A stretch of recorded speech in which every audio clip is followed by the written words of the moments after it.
There's something about silence that terrifies people. When someone famous stops talking, stops defending themselves, stops explaining, the world doesn't just wonder, it invents. It creates stories to fill the void. And for over 10 years, that's exactly what happened to one of gospel music's most powerful voices. Her name is Sinach, and at 53 years old, she finally decided to break her silence. But not in the way you might expect. This isn't a story about vindication or revenge. This is a story about a woman who discovered that sometimes the most powerful thing you can do is absolutely nothing until the moment is right. And when that moment came, what she revealed wasn't just her truth. It was a masterclass in faith, endurance, and the kind of love that refuses to perform for an audience. Let me take you back to that peaceful evening when everything changed. Sinach sat alone, not with notes or a prepared statement, but with a heart that had carried secrets, pain, and unwavering faith for longer than most of us could imagine. Her eyes told a story before her mouth even opened. They held the kind of strength that only comes from surviving things that should have broken you. When she finally began to speak, her voice was soft, almost like she was talking to herself after years of internal conversation. And the first thing she said was this: "There are times in life when silence becomes your only language, not because you don't have answers, but because you're protecting something sacred." Those words hung in the air like a revelation, and I want you to really absorb what she was saying. She wasn't admitting defeat. She was explaining strategy. She was telling us that her silence had been intentional, deliberate, and deeply spiritual. For over a decade, the rumors about Sinach had become almost as famous as her music. Every time she released a new song, every time she performed on an international stage, the same questions would surface like clockwork. What was really going on in her marriage? Why didn't she talk about her husband? Was she hiding something? The speculation became relentless. Some people genuinely concerned, others just hungry for drama, but all of them filled with opinions about a life they had never lived. And here's what made it so painful. The lies spread faster than her music ever could. She would see headlines that completely misrepresented her words. She'd read articles that fabricated details about her personal life. She'd watch as strangers who had never met her, never sat in her living room, never prayed with her, passed judgment on her character, her marriage, her faith. Imagine that for a moment. You pour your heart into your calling. You create music that heals people, that brings them closer to God, that lifts them out of depression and despair. And yet, when people talk about you, they're not talking about the message. They're talking about what you're not saying. They're creating narratives about your silence. They're deciding for themselves what your quiet means, and none of their conclusions are giving you the benefit of the doubt. That's the world Sinach lived in. And the weight of it, the constant pressure to defend yourself, to explain yourself, to prove that you're not what they think you are, that weight could crush anyone. But here's where Sinach's faith became her superpower. Instead of breaking under that pressure, she did something that most of us struggle to do even in private moments, let alone on a public stage. She turned every rumor into a prayer. Every lie became an opportunity to trust God more deeply. Every false headline became a reminder that her life didn't belong to public opinion. It belonged to her Creator. Now, I need you to understand something crucial about silence, because this is where most people get it wrong. When Sinach chose to remain silent, people interpreted it in the worst possible ways. They said she was proud. They said she thought she was above accountability. They said her silence was evidence that the rumors were true. But silence is never just one thing. Silence can be fear, yes, but it can also be wisdom. It can be self-protection. It can be a spiritual discipline. And in Sinach's case, her silence was all of those things wrapped together with one unshakable belief. She believed that if she stayed focused on her calling, if she kept worshiping, if she kept serving God with everything she had, the truth would eventually speak for itself. She didn't owe the world an explanation on their timeline. She would give it on God's timeline. And that brings us to the heart of what made those years so difficult. Sinach wasn't just dealing with rumors about herself. She was watching the man she loved become a target. Her husband, Joseph Egbu, wasn't a celebrity. He wasn't chasing fame. He was a man of deep faith who supported his wife's ministry from behind the scenes. But because he wasn't visible, because he wasn't posting on social media or doing interviews, people created their own version of who he was. Some said he was controlling. Others claimed he was the reason she stayed silent. There were even rumors that their marriage had completely fallen apart and they were just keeping up appearances. None of it was true. But lies don't need truth to survive. They just need repetition. And these lies were repeated so many times that even some of her supporters started to wonder if there was something to them. Put yourself in Sinach's position for a moment. The person you love, the person you chose to build a life with, is being slandered by people who don't know him. They've never seen how he prays with you. They've never witnessed how he supports your ministry. They've never heard the conversations you have late at night when the pressure feels unbearable. All they see is what they want to see, and what they want to see is drama. What would you do? Would you defend him publicly? Would you post pictures and statements trying to prove that your marriage is solid? Or would you do what Sinach did? Would you love him louder in private, knowing that no amount of public performance would ever satisfy people who are determined to believe the worst? Sinach chose the latter. And that choice, that decision to protect her marriage instead of performing it, became the foundation of everything that came after. She said something in her confession that absolutely pierced my heart. She said that people saw her silence as weakness, but for her and Joseph, stillness was peace. They didn't need to prove their love to the world. They only needed to demonstrate their faith to God.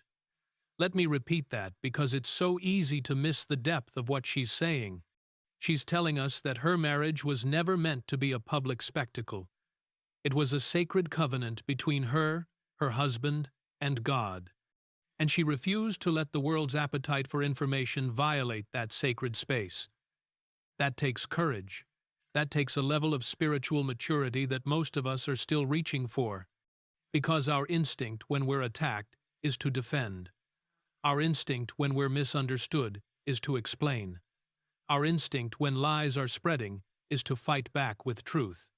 But Sinach teaches us that sometimes the most powerful response is no response at all.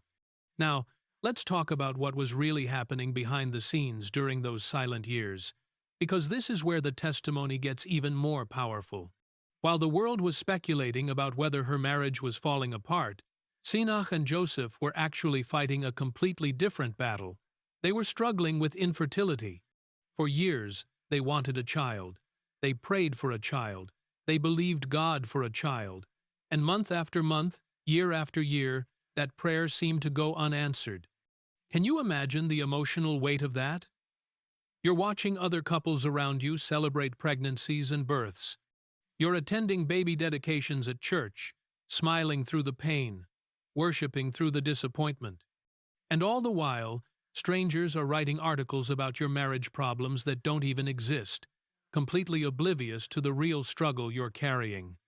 There were moments, Sinach later admitted, when the silence between her and Joseph was so heavy that even praying felt difficult. Not because they were angry with each other, but because the waiting was exhausting. Have you ever been there? Have you ever prayed for something so long that you start to wonder if God is even listening? That's where they were. But here's what makes their story so remarkable. They never turned on each other. They never let the disappointment create distance between them. Instead, they kept worshiping together. They kept believing together. They made a decision that their waiting was not a punishment from God, but a preparation for something greater. And that shift in perspective, that refusal to see delay as denial, changed everything. While the world thought they were drifting apart, Sinach and Joseph were actually growing closer. Not through grand romantic gestures or social media posts declaring their love, but through the quiet, sacred work of choosing each other every single day. They were learning a kind of love that most people never discover, because most people give up before they get there. It's the love that survives disappointment. It's the love that endures when prayers seem unanswered. It's the love that doesn't need applause or validation because it's rooted in something deeper than emotion. It's rooted in covenant. And when God finally blessed them with a child after years of waiting, it wasn't just a miracle for them, it became a testimony for everyone watching. The same people who had whispered about her suffering were now celebrating her blessing. And Sinach received it all with grace, knowing that every moment of waiting had been worth it. But let's not skip over the healing that happened through her music during those difficult years, because this is where we see how God uses pain for purpose. Every song Sinach wrote during that season was more than just a worship anthem. It was a conversation with God. It was her therapy. It was her way of processing emotions that were too deep for regular words. When she wrote Waymaker, she wasn't just crafting a song that would go on to bless millions. She was declaring truth over her own situation. She was reminding herself that God makes a way where there seems to be no way. She was worshiping through her waiting, singing through her pain, testifying to a truth she needed to hear just as much as anyone else. Joseph was often there during those creative moments. He'd sit with her during late-night writing sessions, not saying much, just being present. He'd pray with her before she recorded, reminding her that every song needed a message, not just a melody. And those moments of spiritual partnership, those times when they were creating something together even while they were privately struggling, became the foundation of songs that would eventually minister to people all over the world. Every lyric carried her story, even when listeners didn't know it. Her music became a testimony to God's faithfulness, even when that faithfulness looked different than what she had expected. And the beautiful irony is this: while people were questioning her marriage and her faith, she was creating worship music that was transforming lives and bringing people closer to God.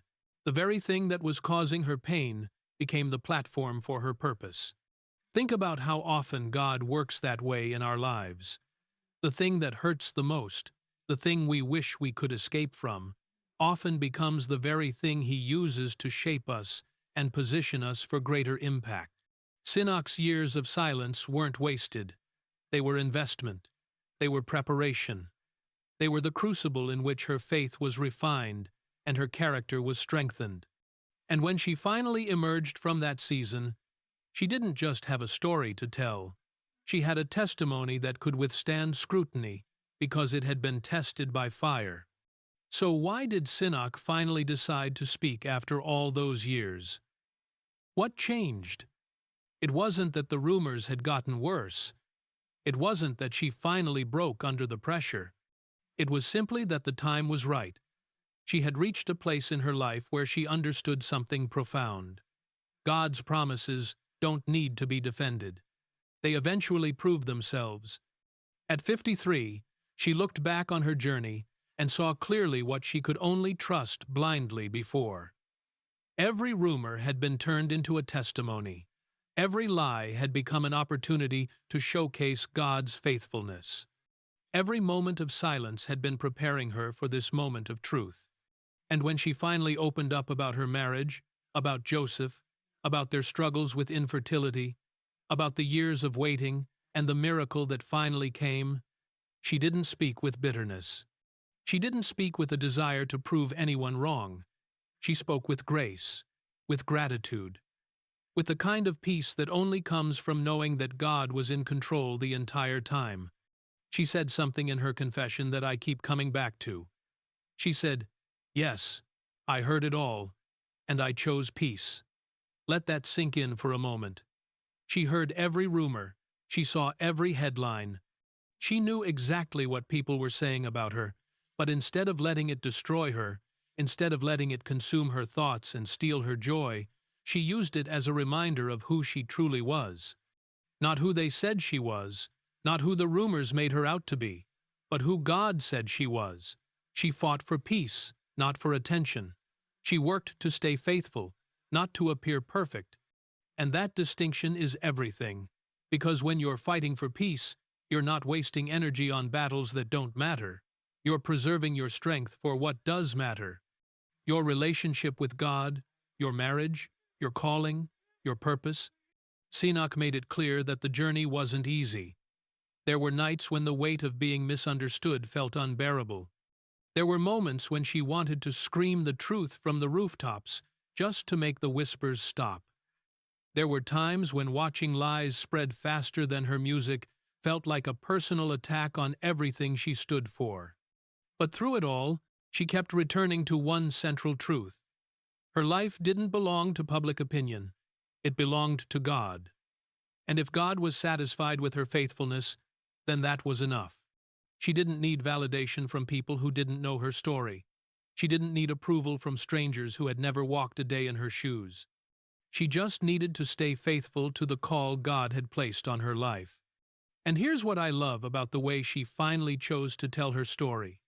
She didn't just defend herself. She taught us something. She showed us what real faith looks like when it's tested by fire. She demonstrated what it means to trust God's timing, even when delay feels like denial. She proved that silence isn't always weakness. Sometimes it's the strongest thing you can choose. Sometimes it's the wisest response to a world that's determined to misunderstand you. Sometimes it's the only way to protect what's sacred, while you wait for God to vindicate you in His own time and His own way. As Sinach reflected on her journey, gratitude poured out of her. She thanked God for carrying her through every rumor, for giving her the strength to choose peace when everything in her wanted to fight back. She thanked her fans and supporters for believing in her even when they didn't understand what she was going through, for continuing to worship with her songs, even when questions about her personal life swirled around her, and most tenderly, she thanked Joseph. She called him her prayer partner, her silent strength, her anchor when the storms tried to pull her under.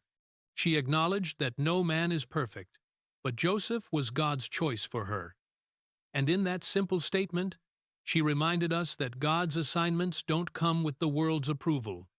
They come with His presence, His power, and His promise to see us through. Sinach made a powerful declaration about her legacy. She said that it wouldn't be built on the noise of rumors, but on the sound of worship. And isn't that beautiful? After everything she endured, after all the speculation and lies and misunderstandings, what she wants to be remembered for is not how she responded to her critics, but how she led people into God's presence. That's the mark of someone who understands their purpose. That's the heart of someone who knows that fame is temporary, but legacy is eternal. She's not just leaving behind hit songs or international recognition. She's leaving behind a blueprint for how to navigate public scrutiny with private faith, how to protect what's sacred while serving what's public, how to wait on God even when the waiting threatens to break you. So what can we learn from Sinach's story? We learn that silence isn't always weakness. Sometimes it's the strongest thing you can choose. We learn that not every truth needs to be defended, because time and faithfulness have a way of revealing what's real. We learn that the battles fought in private often matter more than the victories celebrated in public. And we learn that when you trust God with your story, He has a way of turning every rumor into a testimony, every lie into a lesson, and every moment of pain into a platform for His glory. Sinach's journey reminds us that the world may never fully understand you, and that's okay. Because at the end of the day, you're not living for their approval. You're living for an audience of one. And when you get that right, everything else falls into place.